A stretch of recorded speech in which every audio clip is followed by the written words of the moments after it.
Yo, my name is Big Lou, and you are now listening to Go Produce. We are the show that explores how music industry professionals turn their passions into profit. In this episode, we've got Jerry Rozo, a storyteller, a caring father, and a human on a mission who is full of surprises. The Go Produce focus of this episode is, how did you transition from being the successful artist to being a highly motivated manager? If you struggle to balance music with the rest of your life, then this episode is for you.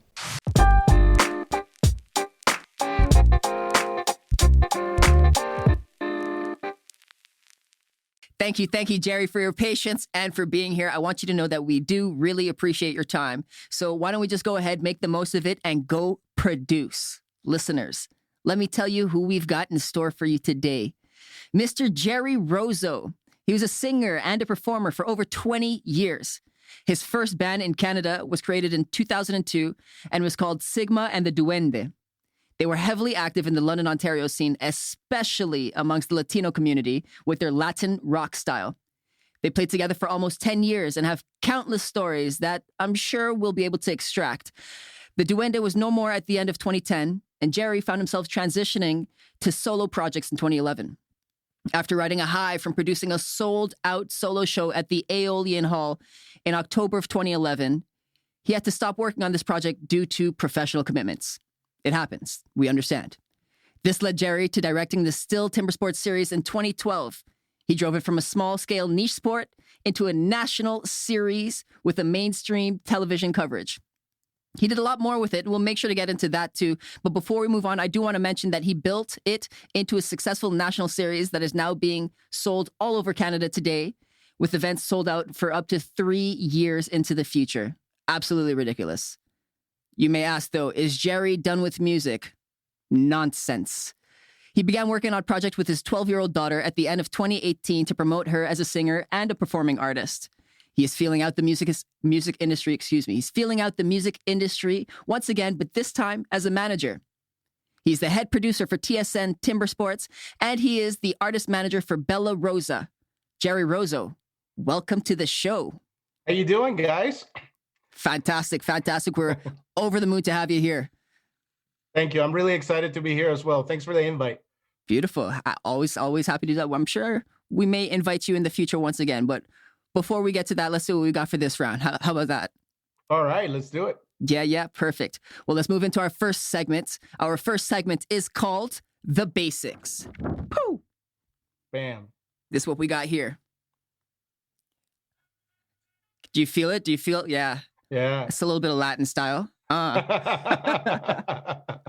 Anyway, moving on. So what we're going to do with the basics is we're going to run through some simple questions to get to know you better. We want to almost get an icebreaker going, if you will. So we're just going to jump right into it, okay?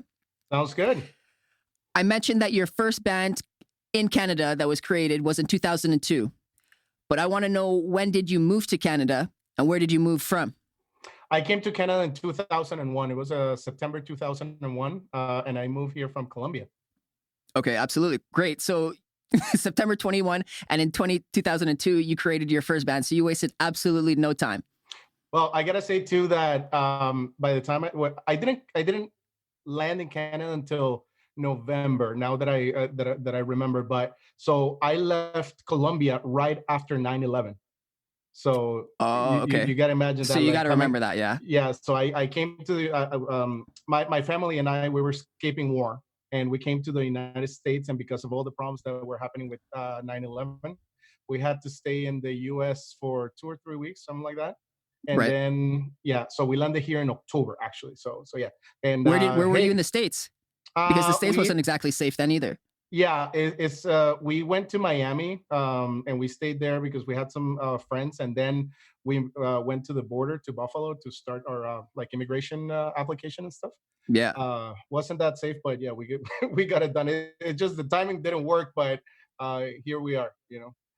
My next question for you is related to the band. Were you Sigma? Yeah.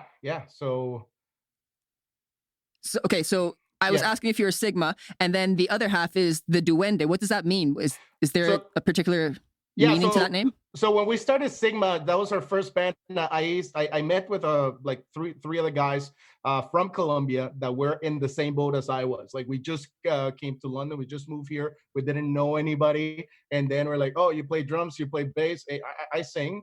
Let's get together, and boom, Sigma started. Right. I remember that we got together like today, and then 5 days later we had our first show, and it was No, stop. actually it was around this time because it was for a Mexican celebration, though it's not Cinco de Mayo or anything like that, Because that's not but really so Mexican. yeah, exactly. So it's not a Mexican celebration, so that's why it popped in my head. But no, Yeah, that's yeah. not it. Anyways, but we started rehearsing, and then 5 days later we had our first show, and it was insane. That is So insane. yeah, so we played together for a while, and then we had to swap some members here and there. And at that point, we started being a cover band, and we played music in English and Spanish. Okay. But our success was in Spanish. So then, after seeing that our audience was predominantly Spanish, Hmm. and it's what we were good at, then we decided to switch to the Duende, which is like, and what we wanted to do, like a duende is a leprechaun, right? So Okay. we liked the way that it sounded with the the duende. It was kind of like a English Spanish name. I Right. don't Okay. I have no idea where it came from, but it ended up sticking, and here we are. Sigma and the Duende. And you guys Yeah, lasted almost 10 years. absolutely, yes, yes, That's super awesome. yeah. Before you got to Canada, before you started playing with Sigma and the Duende, I want to know, what is your first musical memory? My first musical memory is it all goes back to high school. So I High started school. playing Okay. guitar at a very early age, like I was 9 or 10 years old. And I remember that I come from a very musical family. So they say that Okay. music always skip a generation. So my dad is not that musical, but before him, grandpa and his brothers and all that, they used to have bands in their town, Colombia. Yep. Mostly like salsa orchestras and like Still fun. traditional tropical Absolutely. music. Oh yeah, absolutely amazing. So I have the musical vein in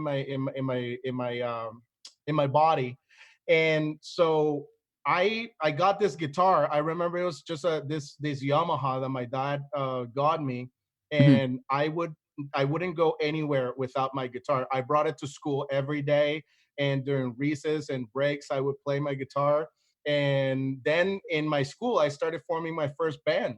So the same way I created Sigma, just got a drummer, got a bass player. Here you go, boom! I had a guy that was really good on keyboards. Yeah. Okay, let's go. Let's And yeah, go. we started playing, and we started playing at every event in high school, and then we started competing at like intercollegiate events and stuff like that. Yeah. And yeah, it was so much fun. So it goes way back.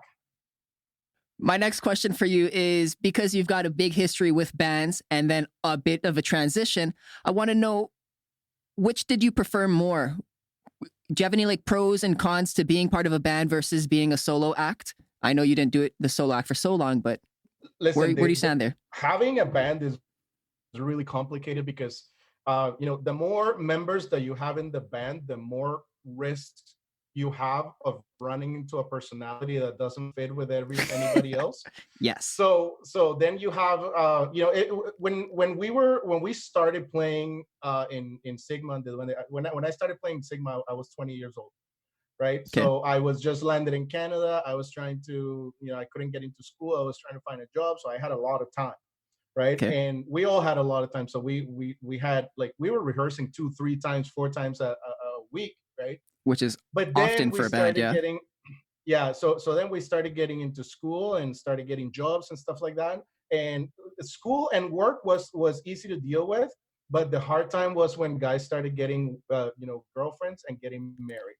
That's when it was like, I don't have that much time anymore. And but Yeah. so The thing with having a band is that it's so much fun because you feel that closeness that you have with people that share your love for that same kind of music that you're playing, and then like rehearsing for Camaraderie. hours Yeah. on days end until you get that song perfect. That's amazing. But then and when I was very lucky because I run into a band that was the perfect like the perfect people in it. But the actual Sigma ended because some of the members were not as committed as some of the other three. Let's say Right. the founding three members really committed, the other two not so much. So Right. then we had to get new members, and then the members that we got for the Duende, they were all perfect. So we had the people that were leading the band, and then we had the other ones that were just there trusting the management of the band to do Right. the right thing, right? So it was me and the drummer, Hans, and we were making all decisions on what shows we were going to do, where we were going to play, how much we are going to charge, what we were going to do with the money. So we were very lucky because we had lots of shows, and every time that we played a show for Latinos, we sold it out. There was like Latinos wanted their music, right? Of So course, they like to it party. was really, oh man, You know how it is. we were making tons of money at the door, or like whatever kind of show we were doing. It was Yeah, always very that's awesome. profitable for us. So we were able to, like, we all had jobs, so we didn't need to like take money in, like pay anybody in the band. So we agreed that we were going to invest all the money into equipment. And man, we had like everything at that time. We had a mix board, we had speakers, we had wireless systems. Like, it was so cool. So like I was very fortunate because I had the right mix at the right time, right? Like, it was all great. Yeah, But if you're in a band where nobody cares, or somebody doesn't come to rehearsals with the songs rehearsed, or they don't show up on time or something like that, then that's a problem. And then as a solo artist, I really enjoyed doing that because it was me and my talent, and then I was able to choose what players I wanted to put in my team, right. right? So I started just hiring session musicians, and it Strategically. was amazing because I had, like, wide open selection of the best musicians in town. So I was like, you, and if somebody wasn't working, you're out. Next person comes in, right? So it was great because I've always been a manager, a leader, and in organizing my projects, I found it that it was easier to be a solo artist than to be with a band. However, having said that, I had the perfect band to work with, right? Right. So when you're in the band, do you find that you have to have open communication? You have to almost delegate a leader, and each player, each band member plays a particular role. And if you don't have those roles established, you're going to have some kind of turmoil. Listen, I think the most important thing to do in a band is to be open from the very beginning and tell everyone what the expectations are, like what your expectations are, like what your goals are as a band. Because if you just want to get together and jam and have fun, then that's no problem. That's a But if different you story. really, yeah, if you really want to take it serious and record and play shows and hopefully tour at one point, like, you need to have a leader. You need to have people that are that follow, but also that you know support the decisions that are made. And also they can act as checking and balancing what the leaders of the band are doing. Because if people That's don't true. ask, if people don't ask the leaders, like, wait a minute, what, like if they're not ever questioned, then, like, a lot of people decide to avoid confrontation. They decide to stay quiet, Mm. and then that's when problems start building up and Slowly layering but over surely. each other. And then at the Mm. end, people just explode, and that's the wrong thing to do when you're playing in a band. I think that the more open that you have to be, even if the answer that you have for your band members is not what they want to hear, okay? Sometimes it gets Because, ugly. Yeah. yeah, exactly. Even if right off the start, if they don't want to hear it, like, you have to be open about everything. And if they like it, they have the option of staying or leaving, right? So Yeah. No lie. yeah, communication it has to happen at all stages. And some, like, the people that are chosen or decide to lead the band, they need to be an open book when it comes to relaying information back to the band members, because there's no such thing as, oh, I'm just going to keep this for myself, because they don't need to hear it. Because the more you keep to yourself, the more problems you're going to have in the end. Why didn't you tell us about this? You never want to find yourself in that situation. The more open you are, the more successful you're going to be as a band lead. I'm hearing you, but I'm also hearing you, because at different times you may not realize that this kind of stuff is really what you need to hear.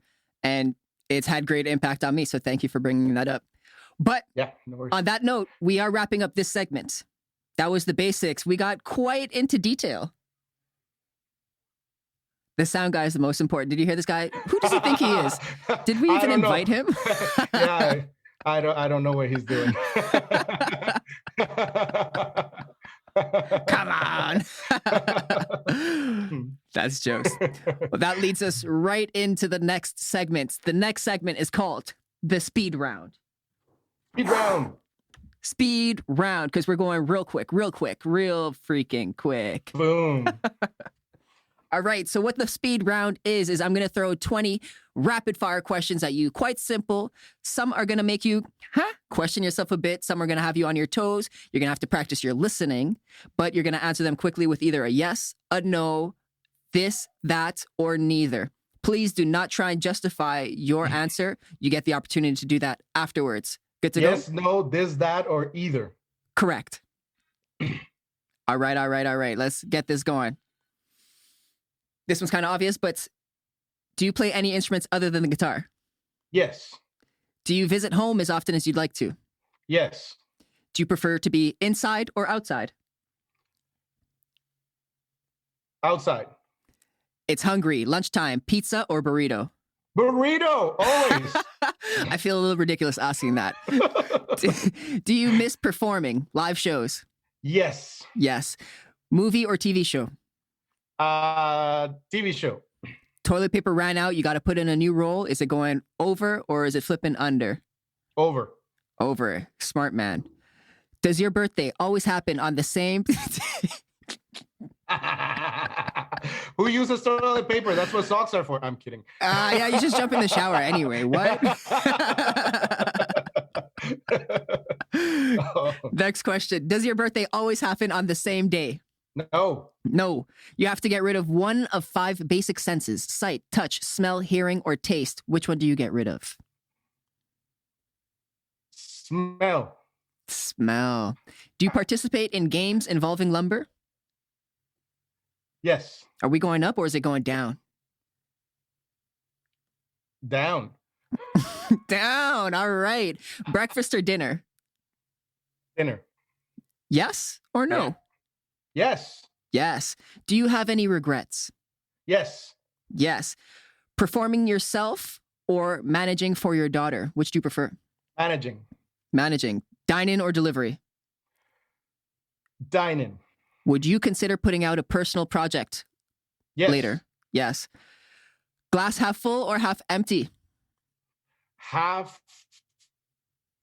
full. All right, cool. 2 more questions. Do you prefer leisure or do you prefer luxury? Luxury. And do you, Jerry, think scuba diving is awesome? Yes. Yes. Absolutely. Here we go. I hit the jackpot. That's the last question. Right? That's what I thought too. Is there anything you'd like to clarify or expand on? Burritos is an obvious choice, you know? Yeah, I kind of regret asking that now. Why would I do that?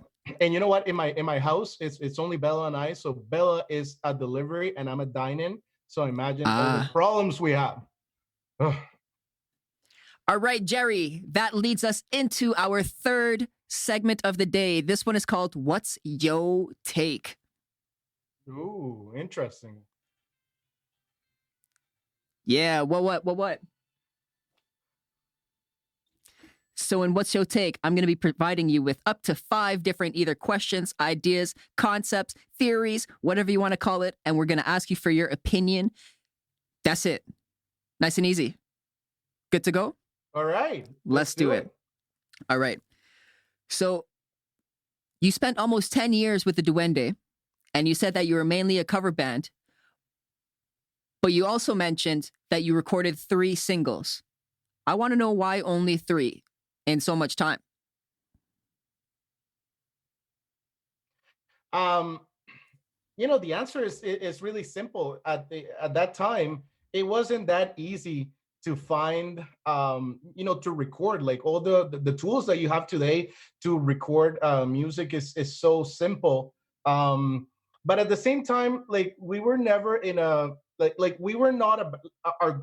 I mentioned it before that you have to have your goals really clear, and our goal as a band at the beginning was never to like be go out and tour or anything like that, because especially when we started playing with the Duende, Yeah. we all had jobs and our own thing going on. But Do you think, obviously, I don't like to pretend like we can go back in time, but do you think writing more original material is something that you would want to do, perhaps with your daughter or for a personal project in the future? Is that something that you are upset that you didn't do more of? I have a lot of songs that I wrote myself Okay. that are still written and never did anything with them. So like I never lacked material. Yeah. But right now I'm focused 100%. I'm focused so much on Bella Rosa that all the writing and all my time goes to writing music and supporting Bella Rosa. So as a personal project, though, I I want to be involved in music, and I would love to keep working on my music. That Bella Rosa is what like my main focus right now. So Yeah. that's what I have time for. Absolutely. That's fair. That's fair. People through my sense of observation, I found people like to overexert themselves. They like to overcommit to too much time or to too much energy. And that really dwindles down everything. If you can't really commit to 1 or 2 or maybe even 3 things at most, full commitment, it's hard to be, efficient at anything. Oh, absolutely. So the fact that you're focusing is key. And I made that decision when I saw that Bella was good. Like I know that when I saw that the talent was there, I made a conscious decision, because at that time, you were asking me about regrets, and another regret that I had is that from 2012 to like 2018, I didn't play any music at all, no shows, nothing. I just, like I left music. It was, but over that period of time, I always had like my fan base in London is so loyal. Like I love everyone, every single one of them, because Amazing. I've like it's still today. I kept my Facebook account and all that, and they were always writing me like, when's the next show? Like, what's going on? And I'm like, I haven't played in 5 years. Well, play again. Like, Let's you do know. it. But it wasn't until in 20, because my show was last year, 2019. Yeah, so in 2018, like my friend Johnny Correa, who's a local musician, Cuban local musician, he was like, "Dude, you have to play again. Like, let's do it. I have this guy that I want you guys to do like like a duo, like a show together. He has his audience, you have your audience. Let's sell out a show." Yeah. And I'm like, "All right, let's do it." And that's when I did one show in 2019, a year ago actually, Okay. and in March of 2019, and it felt amazing to come back into the music scene. But Bella opened that show for me, Awesome. and at that time I was already like like head deep into this project, and I find that if I really want this project to succeed the way I want it to, Mhm. that's all is, because it's not all I have time for, but it's what I am going to dedicate my time for, so it succeeds. There you go. There you go. I like that.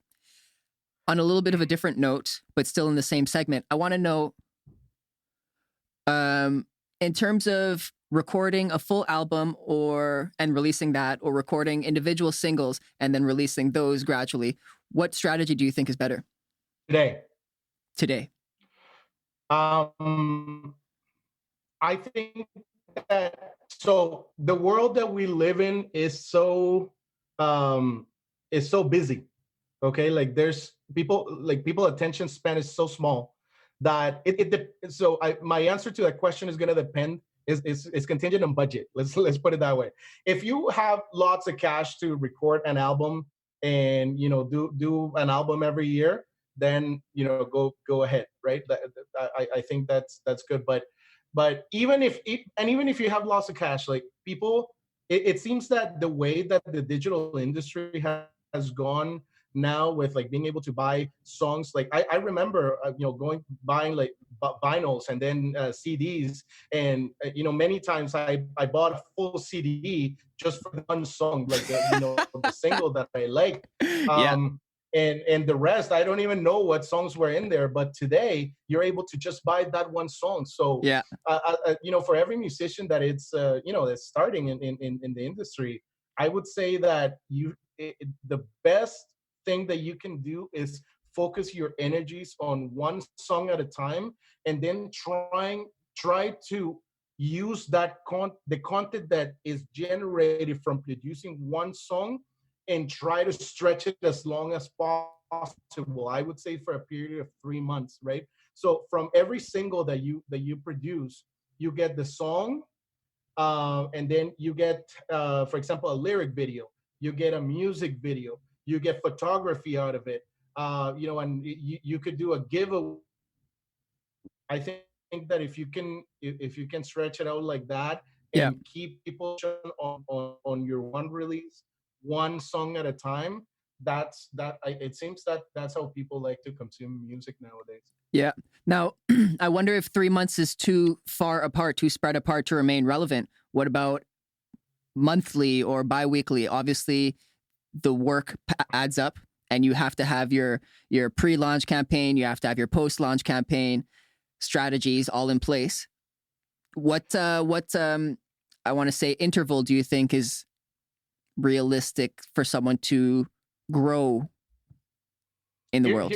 Here's the thing: if you are working on music full time, I think that one song a month is very doable. But it's just, I find that focusing your attention into doing it right rather than doing it fast, Yeah. it's a better approach, because you just have to be very diligent with everything that you do around pushing your music out. Like, the recording has to be perfect, right? You have to get the right recording, you have to analyze the lyrics, you have to get the right mastering, Yeah. you have to make sure that the photography is right. Like, you only have one chance to sell this baby of yours, right? Like, music is your baby, and you need to treat it like that, because it's really fragile, right? If you just throw the baby out into the world like that, and you don't care how you're gonna present it to the world, then It's not going very baby's gonna far. die, man. Like, you need to nourish that baby, right? So I think that I don't think that there is a set approach, like every month or every 2 months. I think that I wouldn't go any further than 3 months, but if you work hard and have all those, like, after you start doing this, it becomes a system, right? Like, you start getting good at getting all those assets that you need to fulfill for launching a single, and then it gets easier. But yeah, one month, 2 months is ideal. 3 months is still good, I think, in my personal opinion. Yeah. So yeah, that's what I would say. Interesting. Okay. I'm gonna one more question on that, because that was a lot of good. If you're writing songs, let's say you've got you've got three ready to go. Should the artist feel pressured to release them, or is it okay to compile more, build up your reservoir, and then have a extended launch program? Does that make sense? Like, instead of, say, you record a full album worth of material, but then you Yeah. release it like singles. Yeah. I think that as an artist, you cannot stop writing. Like, the writing process needs to be constant and consistent, because the more you write, the better you get at it, and the best Yeah. material comes out. So if you just write 2 songs and you just stop, then you're not using your talent as a creative person to develop everything and push the best that can come out of you. I think that if you just have one song or two songs, it's not as good as if you had 20 songs and you pick the best two. I think that your chances of success increases exponentially because you are really pushing out into the world your best, absolute best work, right? Yeah. Rather than just like, oh, this is what I have. That's it, right? Right. So I think that the more you write and writing a song doesn't mean like because you can write a song really easily, just Mm. guitar, piano, and that's it. The production comes after, but I think that if you can write tunes, like get like the right lyrics and produce, like get 20 songs written and then push out the best two that you have or the best one, that will give you that it's a more honest approach to pushing out your absolute best. Understood. And a question to follow up with that is, how is the artist expected to maintain their style after writing so much over time? Or is it okay to change their style over the years without necessarily becoming whatever a sellout is or not developing enough? What does that look like? I think that it's very important for an artist to stick to a style, um, especially until they get some traction, because like you want to be consistent with your work. You want to be like if you want to work and be the best at something, you have to be really consistent in what you're doing. If you are jumping from one side to the other, I don't think that you're gonna get to experience and develop your art in the best way possible.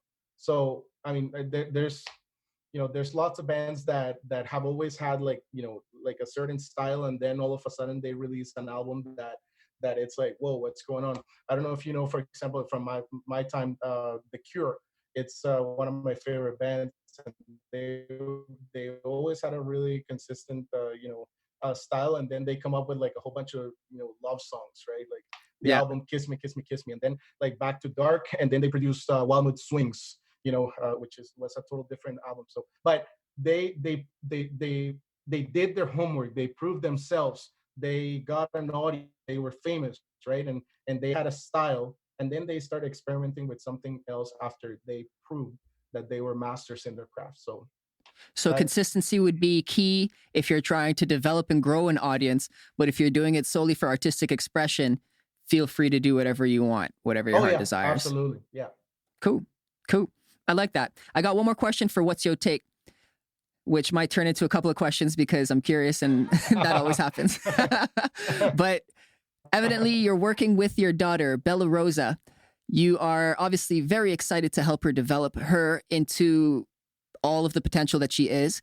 But I wonder if you're also a little upset that you can, not that you can't be front and center, but your time of being front and center isn't here. Is it challenging to do that as a family member? No, no, because I am. I don't know if it's just the love that I have for my daughter, but the way I see it, That was perfect.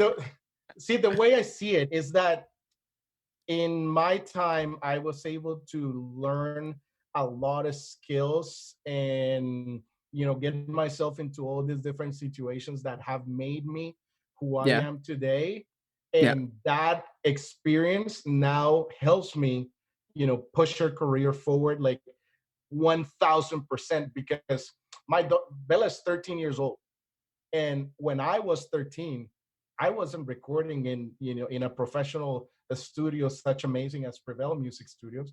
But like I didn't have the musicians that she's playing with. I didn't Right. have the resources that she had, and I'm very happy to be able to to put all my expertise into making sure that she has a career for her future. Yeah. So am I upset? I'm upset, not at all. Like I really like this role as a manager because I am still in music and I'm able to make decisions and influence her career. Right. And she's my daughter. She's my everything. So I would say her career just started. Like, Yeah. we haven't even scratched the surface. Yeah. And I probably have had as much fun so far as I did in my 20 years of musical experience. That's wild. But the fact that you love your daughter and you're so committed is amazing, and I applaud that. But do you think you may ever get emotionally tied? Like, sometimes momagers or parent managers get a bad rep for that particular reason. Like, what tied? How? Like, do you have an example of? Like, they go above and beyond expecting things because, oh, this is special, or they don't like how my artist is being treated because you can't talk to my daughter that way. Stuff like that. Okay. So whoever doesn't know me, I am a very, very strict person. And because I have been in the entertainment industry and I've been working in a national role where I've seen how hard this business and industry is, Yeah. then I am probably 10 times as strict with my daughter and her career, because I'm not here to make her think that life is this piece of cake that just gets handed to you. That Wait, it's is not? absolutely not what I'm it's absolutely not what I'm about. So one thing that I've always had as my personal mantra is that you leave family at home, and when you're doing business is business. It doesn't matter who it is, it doesn't matter what you're doing. Like, when it's time for business, it's time for business. And I can be very, very critical and very honest. I have a very raw approach onto how I introduce Bella into music. Mhm. So I'm really, really happy to be able to do that, because I'm not the guy that thinks that my daughter is perfect and she's the best and can't do anything wrong. Actually, it's the contrary. But How at do the you same, flip that switch though? Because I struggle with that. it's been something that, like, I've done business with my family in the past, and it's a commitment that I've done, because I believe in the value of separating your relationships. Yeah. I can be sitting down with my family having a business meeting, and I will react in the way that makes sense for business. Right. But then we can break and go have dinner as a family and have a beer. And no, I am not. I don't translate anything that happened at that business meeting into the family scene. So That is a I don't know how. skill. Yeah, I don't know how I could tell people how to do it, but it's something that I'm very. It just takes commitment. It takes you knowing what type of scenario you're in, and then just reacting to what your beliefs are. So my belief is, this is business. We're talking about this a specific business topic, and this is what I believe. And I don't care. I can be very, very harsh when it comes to business, but I love my family. And when it comes to family, but at the same time, like, I don't think that just because you're related with a family member that everything is forgiven, right? Like, No way, Jose. Family also has a responsibility to be honest with you, and if you offer them honesty and love, you should be able to get that back. So at the same time, like, if you're my family member and you're a jerk to me, I'm not gonna talk to you, because I don't allow that kind of energy in my life. That was absolutely magnificent. All right. So this brings us over to our fourth segment of the day. This segment is called Wheel Challenge. I'm really scared about this one. As you should be. Woo! Wheel Challenge. All right, guys. So back here in my corner, we've got a nice spin the wheel, go produce, ready to go. And each of the different tabs has a little bit of a different challenge on it. What we're going to do is I'm going to spin for you because of wild times that we're living in. and then depending on that, we're gonna move. Cool. Sounds good. Be nice. Wait, I'll make no promises. Here we go. Da-da-da-da. Where's the drum roll? Oh, come on, grumpy sound guy. You had one job. He fell asleep. Uh-oh. Uh-oh. Oh. All right, so you got the whisper challenge. Oh. All right. So this one's a little bit of fun. That's a creepy one. I can't say it's not, so we're just gonna move on and we're gonna do it. All right. What's gonna happen here is I'm gonna mute you.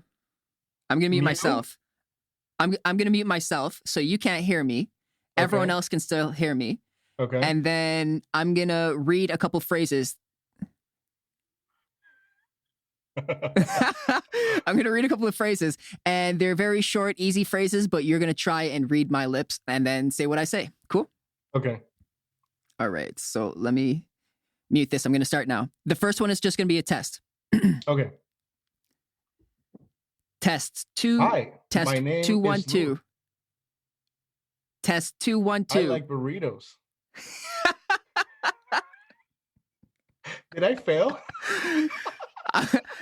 I definitely do like burritos, but it's not what I was saying.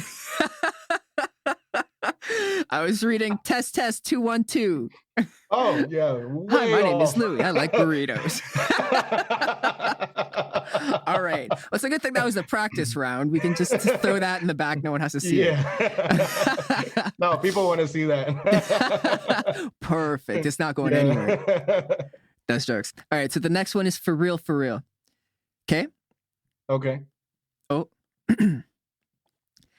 Sally sells seashells. Sex. Sally sells seashells Sex. at the Ching, ching. seashore. I need to go to school. I probably should go to school. I promise you. We tried, but I'm going to go ahead and give you a no on that one. Sex. That's gold. Okay. Oh my God. I've got That's one more funny. for you. You think you could muster this last one up? All right. Okay. This one I think you're going to like. You can relate to this one. What was the last one though? Oh, you're right. The last one was Sally sells seashells at the seashore. Oh, you're crazy. There's no way you're getting that. Okay, well, now that you have that in mind, you might get this one, okay? Okay. Remember, I'm Latino. I don't know like English sayings, right? I don't blame you, my friend. All right. How much wood could a woodchuck? How much wood would could a woodchuck chuck if a chuck would? You got it. If you didn't get that, I don't think they take you back. It's still Timber Sports, you know? Yeah. I was like, come on, I'm rooting for you here. The woodchuckers, yeah. I get to keep my job, but the Yes. two previous ones were funny. Perfect. Well, that is only one way to describe that, and it's a wheel challenge. I'm sure you can vouch for that. But I wonder what we're going to get on our next episode. Who knows? Next up, we've got one more segment here. All right. Our last segment is called Clear the Air. Ta-da. Yeah. So what we're doing with Clear the Air is we want to eliminate brain fog for all of our listeners, and that's what your task is. So we've got a couple of questions about challenges in the industry, and essentially we want your opinion to help them get better and to describe ways to avoid unnecessary hurdles. Cool? Okay, cool. I'll do my best. Beautiful. That's all we can ask. Actually, this is a great opportunity. Here, I want you to tell us more about your biggest show to date when you opened for Maestro Joe Arroyo in 2010. We were getting into this a little bit earlier, but it was a little bittersweet to think that was your pinnacle as a performing artist. So give me your feelings. Give me your thoughts on that. Maestro Joe Arroyo is somebody that I've always looked up to because he is probably one of the greatest musicians of all times. Not only Colombian musicians, but he created his own music style. Actually, Billboard has identified his music as, because it's not salsa, it's not merengue, it's Joe Son. Son is like a rhythm. So Joe Son. That's an actual music style that was identified. I had no So idea. growing up, I love Joey Arroyo, and I listen to his music. I never got to see him live, and then I moved to Canada, and he's coming to do a show here at the Western Fair. Yeah. And my band, the Duende, we get asked to open for him, and it's unbelievable.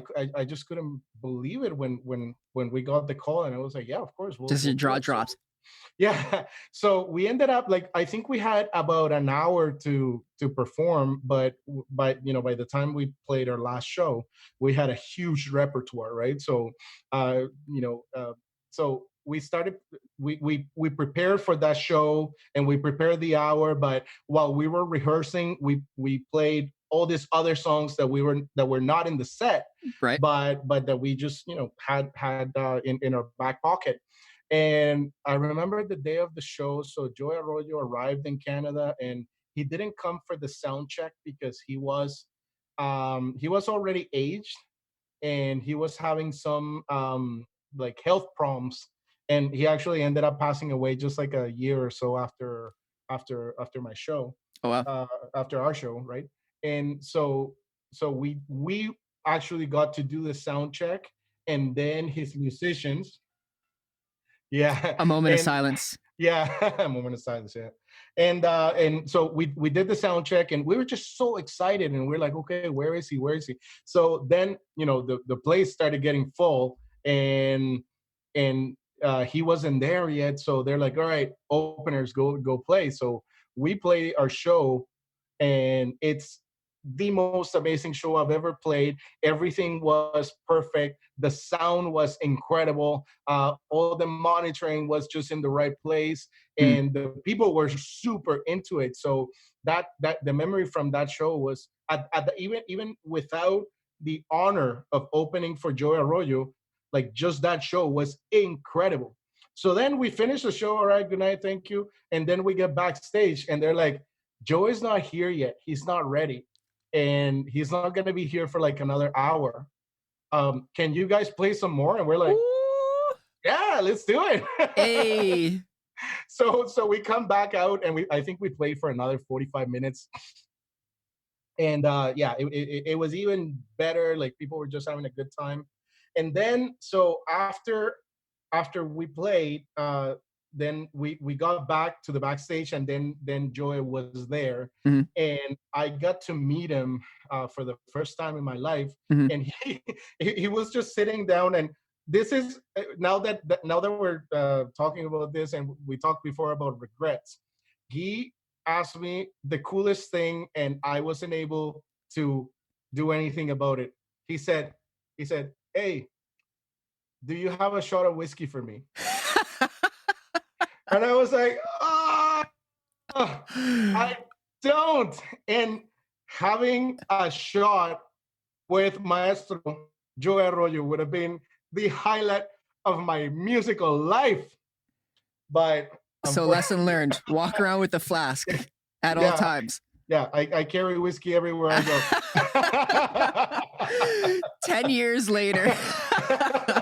I That's know. hilarious. Yeah, so What a story. he's not with us now, and but getting to hang out with him in the backstage, I sat down with him and talked for like 20 minutes, and it was just an absolutely amazing experience. Beautiful.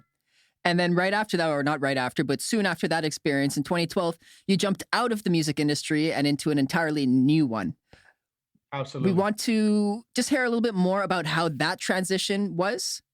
And a specific question on that was, how was the involvement in organizing the powerhouse team that would end up winning so many medals? Sorry.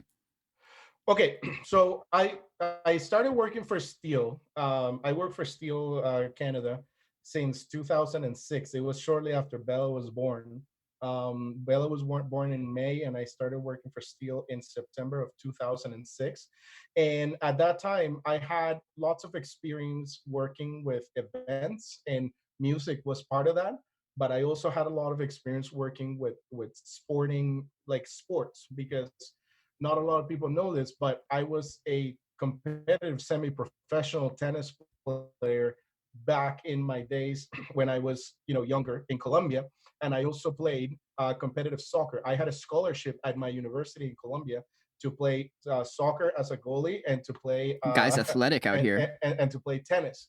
Um, so I had a combination of experience with events production, because also at that time, because I was Latinos were starting to become a big thing here in town. So I was recruited. I, I approached. I can't remember how that relationship started, but I started working for Western Union, the money transfer company, and I was their community representative here in London. And every time that there was an event in town, they would send me to represent them at the event. But at that time, it was just like, putting up a tent, a table, and then giving literature and balloons and just promoting the name of Western Union. So that was my experience with events and sports. Right. And then when I come to steel, I was working at Steel for 5 years when the person that was running Timber Sports left the company. And during that time, when that person wasn't available, they used to send me to just represent the company. But it was just basically going to the Timber Sports events and just saying hi. And at that time, the production of the events was just basically like very, very local. We used to give Steel used to give money to one athlete, and they would like organize the event, and it was just done in a parking lot with like no like banners hanging from trees, and the production was not up to par, right? So when I come in 2012, I got the opportunity to go and see the Steel Timber Sports World Championship in Norway.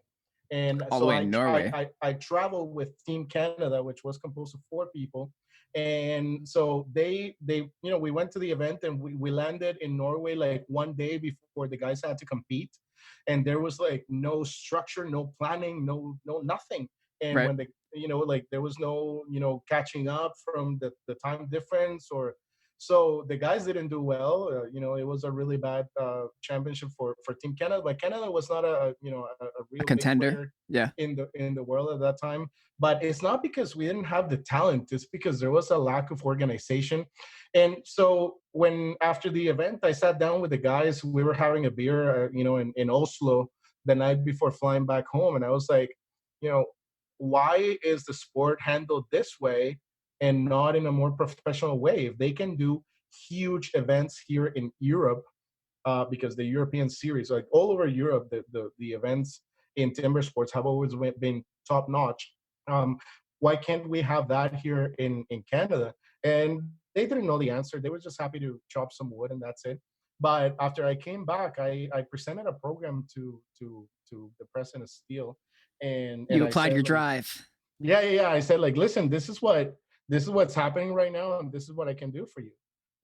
And so I started. My approach was that steel timber, because at that time every time you talk about steel timber sports, like, oh, the lumberjacks, and I was like, they are not lumberjacks. They are professional athletes. Like the amount of like preparation that it needs for you to be able to compete on a high level in a steel timber sports event, it's huge. Like, it's your whole life of learning technique and working your body, and just investing a lot of time in equipment to be able to perform at a high level. So a lumberjack is somebody that works in the woods and like Right. chop, harvest Right. wood and that. But the way I say it is like lumberjacks, like a steel timber sports athlete can be a lumberjack. Some of them work in that industry as well, but not every lumberjack is a steel timber sports athlete, right? I think that a good way to compare that for other listeners would be that there's a lot of work, a lot of undercover work that goes into being the top of anything. And an image that I think might resonate with a lot of our listeners is an iceberg. If you were to picture that, the vast majority, 95% of that is underneath. And that's the skills, that's the blood, sweat, tears, that's the equipment, that's all of that you've done, even just the time. And what a lot of us will just see is the little piece that's floating above. and that's not really Yeah. reality. Yeah, and just the little top that people were seeing was not the right representation of what they were. So I started reaching out. I started reaching out to different players and sponsors and like athletic clothing company, and I said like, hey, I need you to dress my athletes because I want them to look the part when we put this on TV. Like my goal was to bring the sport to a national TV production, and it was really quick. I in 2013 we still had a small event like I described before, but in 2014 we had the first like official huge Canadian national championship, Yeah. which was held at the Toronto Indy. So I reached out to the Honda Toronto Indy, big huge like international sporting event, and we were able to get like a footprint inside their inside the track, not like on the track, but like the track goes around, Right. and so we were like a side entertainment when race was not happening, right? But to us that was huge because the press and the amount of people that attend that event was insane. Yeah. So I spent What was it like working with a broadcast organization like TSN? Oh, it's well, the relationship that I have with TSN is amazing, and at the very beginning, it was like we're TSN, who are you guys? Kind of stuff. But then over time, like our sport has grown in production quality so much. Like I described that we used to do events on like on the grass with the banners hanging from trees and stuff, Yeah. and now we have an official stage that is like custom made for the sport. It's a huge stage with lights everywhere and special effects and Yeah. like What pyro about and what about any hurdles? Did you run oh into gosh. like, we need to do this for censorship, or we can't accept this kind of quality, we need to do this? um every like I the hurdles that I like when it comes to the production of the show, uh I didn't really get a lot of hurdles because I was very clear in the quality of event that I wanted to deliver to the network. But the biggest hurdles that I've had to overcome is with the athletes, because athletes that were the old school of the sport, they don't Ah, want any change. People are very, very resistant to change, yeah, and they started being very, very critical. like with everything. But it wasn't long, and on the international stage I started, for example, selecting Team Canada in a different way. And when we land, like I implemented a training camp, so we traveled to Europe one full week before the actual event. So we trained, we got used to the like the Preparedness, yeah. time zone and Yep. all that. And it didn't take long until Canada got their our first medal. It was in 2014 that we were able to get our first ever international silver medal. And then after that, the success has just started to pile up year after year. So it was like I was able to prove that with a little bit of organization and commitment, we were going to be able to turn something that was just average series into like a world class event. Yep. Yep. And everyone can see that this is exactly what's happening with that. But I want to turn it back onto the music in conclusion, almost how if you put all your time and effort into something, it will grow. And even if it grows and then dies, you learned something from trying to grow it that first time. And you could try with someone else. You could try a different technique, but you got to stay focused and aligned with what you're doing. Yes? Is essentially the lesson I'm hearing here. Absolutely. I mean, if you're in the music industry, and you're talented and you have you gotta be willing to work and put in the work, because it Got to takes work. a lot of hours to hone your craft. Like your voice needs to be perfect, your music needs to be perfect, your performance needs to be great, right? Like it's not just standing on stage and playing your songs. You have to almost be, your performance, your delivery, your physical movement, your Everything.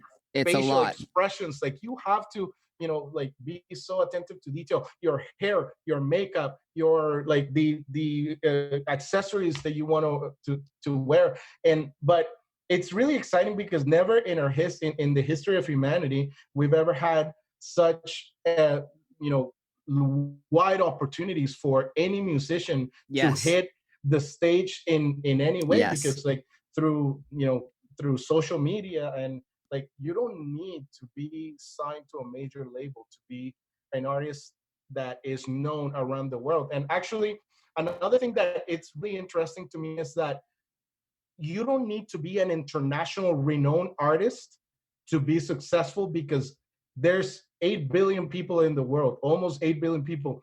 And all you need to be successful is to find your niche, to Find your find a niche. group of people Yeah. that like your music Yeah. and that are committed enough to your music to support you, with like purchasing your music and going to your shows. And it is very possible, but It is there is possible. a lot of work, and you need to find the right people. You need to be honest with yourself.